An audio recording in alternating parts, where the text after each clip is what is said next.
शुभ सकाळ. मी बालाजी खेडकर. मी आर के कोचिंग क्लासेसच्या होमी भाभा बॅचचा स्टुडंट आहे. आमची ही बॅच 9th होमी भाभा एक्झामसाठी व 6th होमी भाभा एक्झामसाठी रचून काम करत आहे.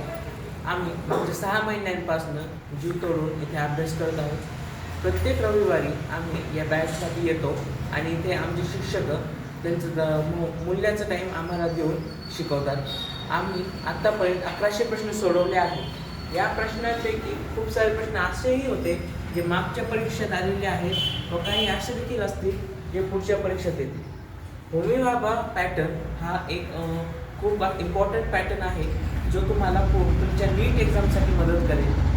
होमी भाभाचा जो शैक्षणिक पॅटर्न दिला गेलेला आहे तो मागच्या 3 वर्षाचा असतो.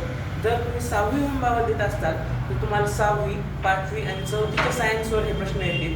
आणि जर तुम्ही 9th होमी भाभाची एक्झाम देत असाल तर तुम्हाला 9वी, 8वी आणि 7वी या वर्षांच्या सायन्सवर प्रश्न येतील. हे जे सर्व प्रश्न असतात हे अत्यंत उच्च कोटीचे असतात आणि ह्या प्रश्नांपैकी तुमचं जे फाउंडेशन आहे ते तयार होतं. हे प्रश्न तुम्हाला जर सॉल्व्ह करायचे असतील तर तुमचे कन्सेप्ट क्लिअर पाहिजेत आणि हे प्रश्न म्हणजे तुमचं एक बेस आहे.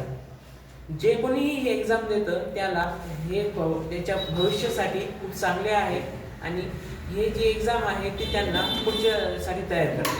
आम्ही या होमी भाभाच्या परीक्षेसाठी खूप सारे प्रॅक्टिस क्वेश्चन पेपर दिले.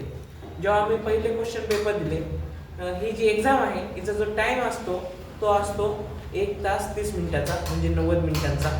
आम्ही जेव्हा स्टार्टिंगला ही एक्झाम दिली तर आम्हाला तो टाईम पुरेतच नव्हता.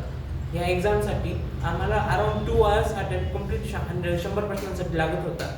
पण नंतर जसं जसं आम्ही क्वेश्चन सॉल्व्ह केले तसं जसं आम्हाला प्रश्नांची सवय झाली व क्वेश्चनमध्ये जे हिंट दिले गेलेले आहेत ते आम्ही गॅदर करायला लागलो व आम्हाला प्रश्नाचं जे इंटरसेक्शन आहे ते दिसायला लागलं. तसं तसा हा टाईम कमी होत गेला व आम्ही 1 तासात हा सर्व 100 मार्काचा पेपर सोडवू शकतो आणि जे काही आमचे राहिले मागं आम्ही सोडलेले प्रश्न ते देखील पुढच्या अर्ध्या तासात कव्हर करू शकतो. अशा प्रकारे आमची अतिशय उत्कृष्टपणे ह्या होमी भाभाच्या आरकेच्या सेशनमध्ये तयारी झालेली आहे. धन्यवाद.